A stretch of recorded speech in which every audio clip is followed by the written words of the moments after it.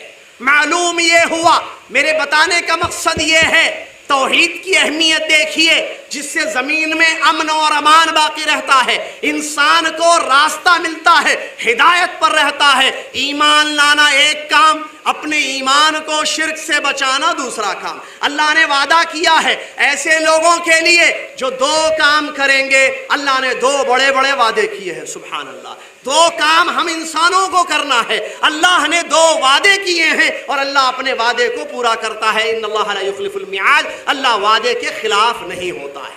کیا ہے دو کام ہمارے؟ الذین آمنوا، وہ لوگ جو ایمان لے کر آئے، ایک کام۔ دوسرا کام ایمان کی حفاظت کرنا، اپنے ایمان کو بچانا، شرک سے، ختم ہونے سے، کم ہونے سے، ضائع ہونے سے، برباد ہونے سے بچانا بہت ضروری ہے۔ اپنے ایمان کی حفاظت کرنا۔ نبی علیہ السلام نے فتنوں کے متعلق خبر دی حدیث میں، فرمایا ایسے فتنے آئیں گے کہ صبح یصبح الرجل مومنا ویمسی کافرا ویمسی مومنا ویصبح کافرا یبیع دینہ لغرض من الدنیا۔ نبی صلی اللہ علیہ وسلم نے فرمایا ایسے ایسے فتنے آئیں گے لوگوں میں، صبح ایمان والا تھا، شام ہونے تک کافر ہو جائے گا، شام کا مومن صبح کا کافر ہو جائے گا، اپنے دین کو دنیا کی غرض کے لیے نیلام کر دے گا۔ میرے بھائی، اس حدیث میں یہ بات بتائی گئی کہ ایمان کی حفاظت نہیں ہوگی، لوگ نیلام کر دیں گے، ایمان کو بیچ دیں گے دنیا کے خاطر، دنیاوی غرض کو حاصل کرنے کے لیے، اپنے اغراض و مطالب جو دنیاوی ہیں اس کو پانے کے لیے اپنے ایمان کو لٹا دیں گے۔ تو ایمان کی حفاظت ضروری ہے۔ اگر ہم امن چاہتے ہیں، اگر ہم ہدایت چاہتے ہیں، اپنے ایمان کو بچانا ضروری ہے شرکیات سے، اس کو ضائع ہونے سے، اس کو برباد ہونے سے۔ آئیے، ایمان میں سے ایک چیز، ایمان کی علامت اور ایمان کی پہچان میں سے ایک اہم چیز ہے اللہ پر توکل کرنا، اللہ کی ذات پر بھروسہ کرنا۔ اللہ رب العالمین نے فرمایا وَعَلَى اللَّهِ فَتَوَكَّلُوا وَعَلَى اللَّهِ فَتَوَكَّلُوا إِن كُنتُم مُؤْمِنِينَ، اللہ پر ہی توکل کرو، اللہ پر ہی بھروسہ کرو اگر تم ایمان والے ہو۔ معلوم یہ ہوا اگر ہمارے اندر ایمان ہے تو توکل علی اللہ ہوگا، اللہ کی ذات پر ہم بھروسہ کریں گے، اللہ پر اعتماد ہوگا، اللہ کی ذات کو نفع و نقصان کا مالک ہم سمجھیں گے۔ یہاں اس آیت میں یہ بات بتائی گئی، ایمان کی علامت اور شرط یہ ہے کہ بندہ اللہ کی ذات پر توکل کرے۔ وَعَلَى اللَّهِ فَتَوَكَّلُوا، اللہ پر ہی توکل کرو، ان کنتم مؤمنین، اگر تم ایمان والے ہو۔ مطلب ایمان ہے تو توکل کرو، ایمان کی علامت ہے۔ اور یہ توکل، کیا مطلب توکل کا؟ التوکل علی اللہ، اللہ پر بھروسہ کرو۔ قرآن کی بہت ساری آیتوں میں اللہ رب العالمین نے اس بات کا حکم دیا ہے کہ ہم اللہ ہی کی ذات پر کامل بھروسہ کریں، توکل کریں۔ کیا مطلب توکل کا؟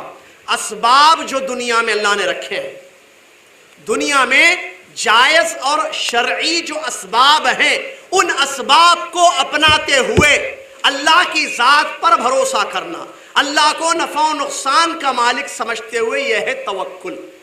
سبب آپ نے اپنایا، مثال کے طور پر بھوک لگتی ہے تو کیا کرے گا انسان؟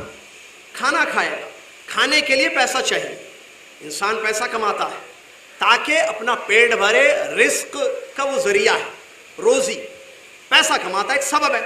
حلال راستے کو تلاش کرے، حلال طریقے کو دیکھے، مال کو کمائے حلال راستے سے، اور اللہ کی ذات پر بھروسہ کرے کہ اللہ رزق دے گا، اللہ روزی دے گا، اللہ بھوکے نہیں رکھے گا، اللہ کھلائے گا، اللہ پلائے گا۔ اسباب اپنانا۔ ایک آدمی بیمار ہو گیا، کیا کرے گا آدمی؟ گھر میں بیٹھے گا؟ نہیں، وہ دوا لے گا، ڈاکٹر کے پاس جائے گا، دوائی لے گا۔ یہ سبب ہے، یہ سبب ہے۔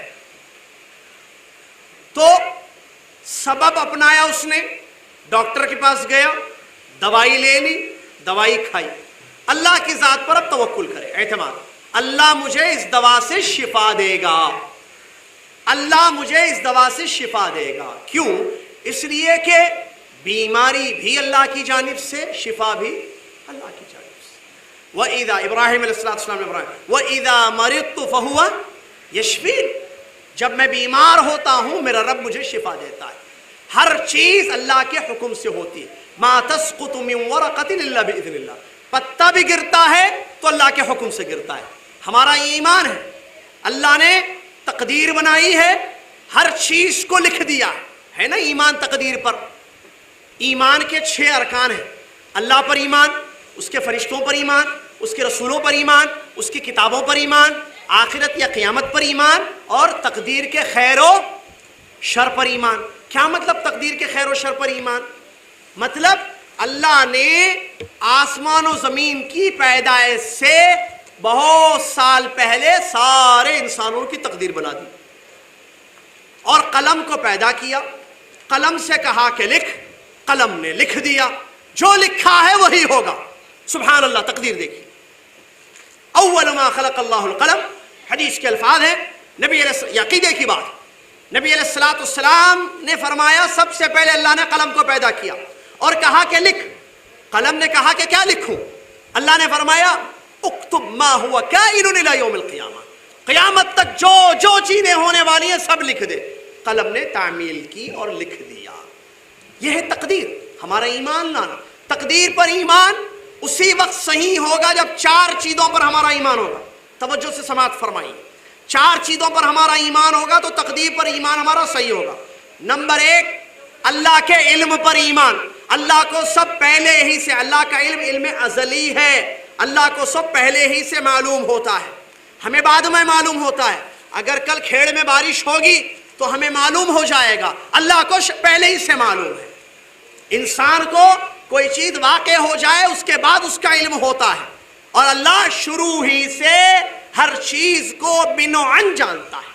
تقدیر پر ایمان کے لیے یہ ضروری ہے کہ اللہ کے علم پر ایمان ہو۔ اللہ علیم ہے، اس کا علم ازلی ہے، شروع سے ہے اور ہمیشہ رہے گا۔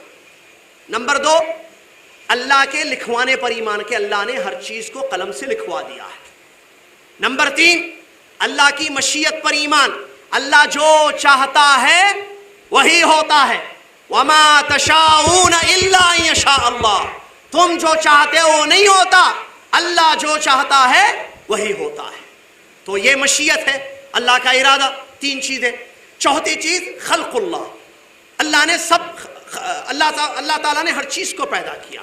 وَاللَّهُ خَلَقَكُمْ وَمَا تَعْمَلُونَ، اللہ نے تم کو بھی پیدا کیا ہے اور تمہارے اعمال کو بھی پیدا کیا ہے۔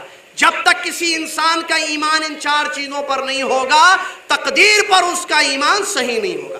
4 چیزیں کیا ہیں؟ اللہ ہر چیز کو شروع ہی سے ہمیشہ جانتا ہے، اللہ نے ہر چیز لکھوا دی، اللہ جو چاہتا ہے وہی ہوتا ہے، اللہ نے ہر چیز کو پیدا کیا ہے۔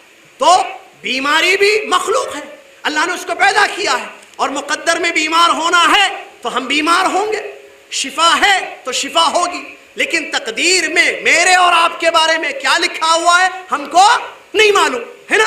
ہم ایمان لاتے ہیں تقدیر پر، اللہ کی ذات پر بھروسہ کرتے ہیں، ہم ایمان لاتے ہیں تقدیر پر، لیکن کریں گے وہ جو ہمارے رب کا حکم ہے۔ ہم اللہ کی عبادت کریں گے اور اللہ سے دعائیں کریں گے، اللہ کی ذات سے ان عبادتوں کی قبولیت کی امید رکھیں گے، اور اللہ ہماری عبادتوں کو قبول کرے گا، اپنے رحم و کرم سے کل اللہ تعالیٰ اپنی جنت میں ہمیں داخل کرے گا۔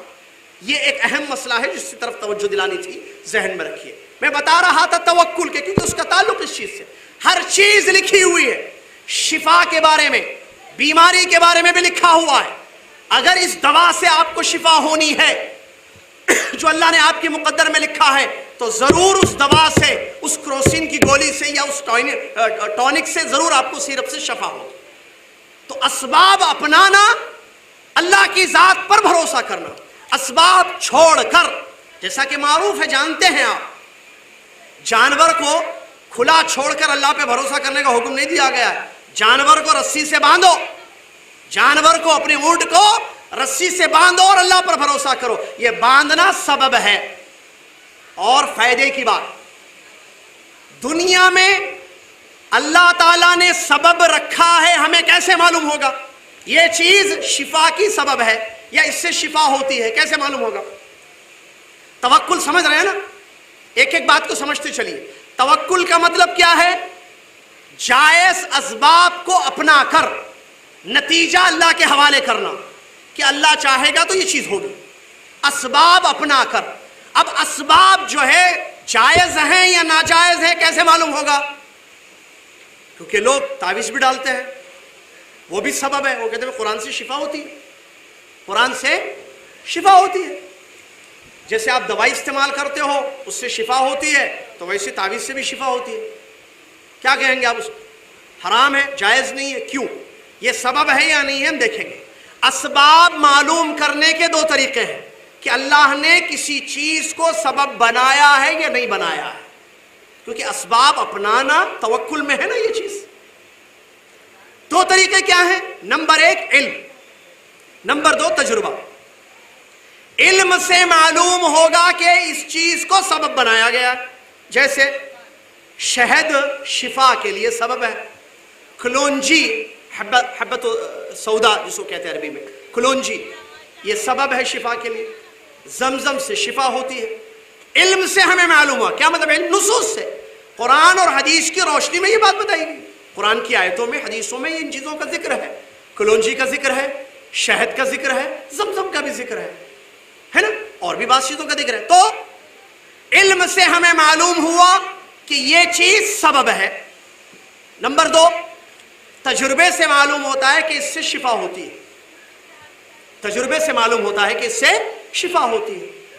آدمی بخار میں پڑ جائے، بیمار ہو جائے، اب وہ دوا استعمال کرے گا، ہاں، یا دوا چھوڑیے، دوسری مثال، باڈی ہیٹ ہو جائے، گرم ہو جائے، سخت بخار ہو جائے، تو تجربے سے یہ بات ثابت ہے کہ اس کو ٹھنڈے پانی سے ٹھنڈا کیا جائے، اس کے جسم کی حرارت کو پانی کی ٹھنڈک سے ختم کر دیا جائے، تجربہ ثابت کر چکا ہے اس چیز کو۔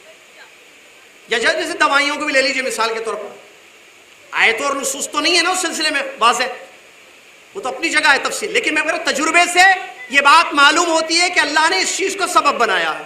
پیشاب میں جلن ایک بیماری ہے، جانتے ہیں نا، پیشاب میں جلن بھی ہوتی ہے انسان کو، تجربہ بتاتا ہے کہ پانی کا زیادہ پینا اس جلن کو ختم کر دیتا ہے۔ اگر پیشاب میں جلن ہو، آدمی زیادہ مقدار میں، زیادہ کوانٹٹی میں پانی پی لے، اس کی وہ جلن ختم ہو جائے گی بغیر کسی دوا کے۔ تو یہ دوائیاں، یہ پانی کا پینا مثال کے طور پر، اور بھی معدہ اگر سخت گرم ہو جائے تو اس کو ٹھنڈے کرنے کے لیے نسخے جو ہے بزرگوں کے پاس ہے، آپ دیکھیے، تجربے سے ثابت ہے۔ تو تجربے سے معلوم ہوتا ہے کہ اللہ نے اس چیز کو، جو چیز ہم استعمال کرنا چاہتے ہیں، اس کو اللہ نے سبب بنایا ہے۔ لیکن بعض چیزیں جیسے میں نے تعویذ، نہ علم ہے نہ تجربہ ہے۔ یہ جتنی دوائیاں بنتی ہیں میڈیکل سائنس، یہ تجربے ہیں سب، تجربے سے پتہ چلتا ہے کہ بھائی اس بیماری کے لیے یہ دوا شفا دیتی ہے، یہ دوا سے فائدہ ہوتا ہے، اس بیماری سے وہ بیماری ختم ہو جاتی ہے۔ درد ہو رہا ہے جس میں، یہ چیز استعمال کریں گے، یہ دوائی، تو درد انسان کا ختم ہو جائے گا۔ بخار ہے تو بخار ختم ہوگا، پیٹ کا درد ہے تو ختم ہوگا، موشنز ہو رہے ہیں، لوز موشنز، تو اس دوائی سے یہ چیز ختم ہوں گے۔ تو یہ تجربے ہیں۔ تو معلوم ہوا، اہل علم نے اس بات کو ذکر کیا عقیدے کی کتابوں میں، کہ علم سے اور تجربوں سے معلوم ہوتا ہے کہ فلاں چیز سبب ہے شفا کے لیے۔ اگر علم ہی نہیں ہے، یعنی کتاب اور سنت کی روشنی میں کوئی آیت کوئی حدیث نہیں ہے، اور نہ تجربہ ہے لوگوں کا، تو ایسی صورت میں اس کو سبب جائز نہیں کہا جا سکتا ہے، وہ جائز اور مباح سبب نہیں ہے۔ تو توکل یہ ہے، اللہ کی ذات پر بھروسہ کرنے کا مطلب یہ ہے کہ ہم جائز اور مباح اسباب کو اپنائیں اور اللہ کی ذات پر توکل کریں۔ توکل انبیاء کا وطیرہ رہا ہے۔ انبیاء علیہ السلام کو یہ حکم دیا گیا کہ تم اللہ پر توکل کرو، فَإِذَا عَزَمْتَ فَتَوَكَّلْ عَلَى اللَّهِ۔ اللہ تبارک و تعالیٰ نے اپنے نبی کو حکم دیا، اگر کسی کام کا آپ عزم کریں، پختہ ارادہ کر لیں، تو اللہ کی ذات پر توکل کر لیجئے. یہ توکل عبادت ہے, یہ توکل ایمان کی علامت ہے, یہ توکل اللہ کا حکم ہے, اور اس کے بہت فائدے ہیں. ان میں سے ایک بڑا فائدہ یہ ہے, توکل سے رزق کا حصول آسان ہو جاتا ہے, انسان کو رزق دیا جاتا ہے. روزی جو زندگی گزارنے کے لیے ایک ضروری شے ہے, اللہ تعالیٰ رزق کا انتظام کر دیتا ہے اگر بندہ حقیقت میں اللہ پر توکل کرے جیسے توکل کرنا چاہیے. اس کی دلیل حدیث شریف سے میں آپ کو دوں. اللہ کے نبی محمد الرسول اللہ کے نبی محمد الرسول اللہ صلی اللہ علیہ وسلم ارشاد فرماتے ہیں, لو توکلتم علی اللہ حق توکلہ لرزقکم کما یرزق الطیور تغدو خماسا وتروح بطانا. الحدیث کما قال رسول اللہ صلی اللہ علیہ وسلم. نبی علیہ السلام نے فرمایا, اے لوگو اگر تم اللہ کی ذات پر بھروسہ کرو جیسے بھروسہ کرنا چاہیے, اگر تم اللہ کی ذات پر توکل کرو جیسے توکل کرنے کا حق ہے, جیسے کرنا چاہیے, تو کیا ہوگا؟ اللہ تمہیں ایسی روزی دے گا جیسے پرندوں کو دیتا ہے. صبح صبح خالی پیٹ نکلتے ہیں, شام ہونے تک شکم سیر لوٹتے ہیں. پرندے جب صبح نکلتے ہیں اپنے گھروں سے, گھونسلوں سے, خالی پیٹ نکلتے ہیں. تروح خماسا تغدو خماسا, صبح نکلتے ہیں تو خالی پیٹ نکلتے ہیں. وہ تروح بطانا, شام کو لوٹتے ہیں تو شکم سیر, پیٹ بھر کر لوٹ جاتے ہیں. کیوں؟ اس لیے کہ یہ اللہ پر بھروسہ کرتے ہیں. سبحان اللہ, پرندے ایک اللہ کی مخلوق ہے. سبحان اللہ, اللہ کی ذات پر بھروسہ کرتے ہیں.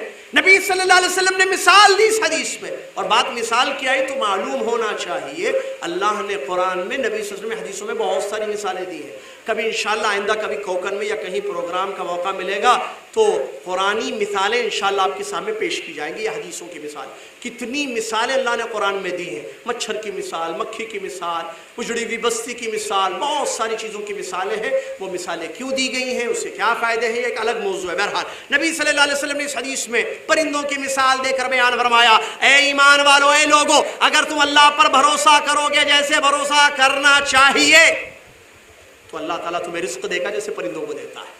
وہ نکلتے ہیں. اچھا, نکلنا جو ہے ابھی جو میں بتا رہا تھا سبب ہے, وہ اپنے گھروں سے نکلتے ہیں رزق کی تلاش میں, اپنے رب پر توکل کرتے ہوئے, اللہ کی ذات پر بھروسہ کرتے ہوئے نکلتے ہیں تو اللہ تعالیٰ انہیں رزق دیتا ہے.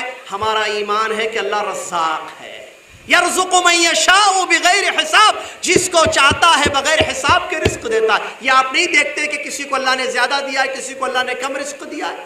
اللہ کی مرضی ہے. رزاق ہے اللہ تعالیٰ. بندہ اسباب اپنائے, رب پر بھروسہ کرے, گھر سے نکلے دکان کھولے, بیمار ہو تو جائے ڈاکٹر کے پاس شفا کے علاج کے لیے, گھر سے نکلے کاروبار کے لیے, بچوں کو تعلیم دے تاکہ وہ اچھے انسان بنے. اسباب اپنانا. گھروں سے نکلتے ہیں پرندے اپنے رب پر بھروسہ کرتے ہوئے تو اللہ تبارک و تعالیٰ انہیں رزق دیتا ہے. اسی طریقے سے انبیاء جب بیمار ہوئے, قرآن ہمیں سکھاتا ہے. اور قرآن, اللہ اکبر, قرآن کس لیے آیا ہے مجھے بتائیے. رمضان آ رہا ہے, پڑھنے کے لیے, تعویذیں بنانے کے لیے, لٹکانے کے لیے, برکت کے لیے. بیٹی کی جب شادی ہو تو اس کے حوالے کرنے کے, بیٹی ساتھ میں رکھ لینا برکت ہوگی. نہیں, اللہ کا کلام اس لیے اترا کہ اس سے ہدایت ہو. مجھے بتائیے ہدایت کب ہوگی؟ جب کلام اللہ کو سمجھا جائے گا یا صرف پڑھا جائے گا؟ اگر یہاں کوئی, ابھی مجھے کوکنی نہیں آتی, ہاں, اگر کوئی کوکنی میں تقریر کرے, یہاں کوئی بات سمجھائے, اور میرے جیسا کوئی بھائی آپ کا جس کو کوکنی نہیں آتی ہے سمجھے گا, کلام سن رہا ہے لیکن سمجھے گا, فائدہ ہوگا. بھائی, کسی بھائی نے کوکنی میں مثال کے طور پر تقوی پہ تقریر کی, ایک لمبی, اللہ سے ڈرو, اللہ سے ڈرو پر تقریر کی. اگر کوئی زبان نہ سمجھے, اس کی بات کو سمجھے نہیں, کیا اس کو فائدہ ہوگا اس سے؟ ہرگز نہیں. یہ حال ہے ہمارا. ہم کلام اللہ پڑھتے ہیں, تلاوت ہوتی ہے, اللہ کا کلام پڑھتے ہیں, بہت پڑھتے ہیں, رمضان میں بھی پڑھتے ہیں, بلکہ رمضان میں پڑھتے ہیں, رمضان میں بھی نہیں, رمضان میں پڑھتے ہیں. اور یہ عجیب حال ہے. اللہ سنیے, رمضان آ رہا ہے, زندگی میں ہر شعبے میں ہم نے ترقی کی ہے. پہلے سائیکل تھی, ٹو ویلر آئی, آٹو کے مالک ہوئے, فور ویلر آئی,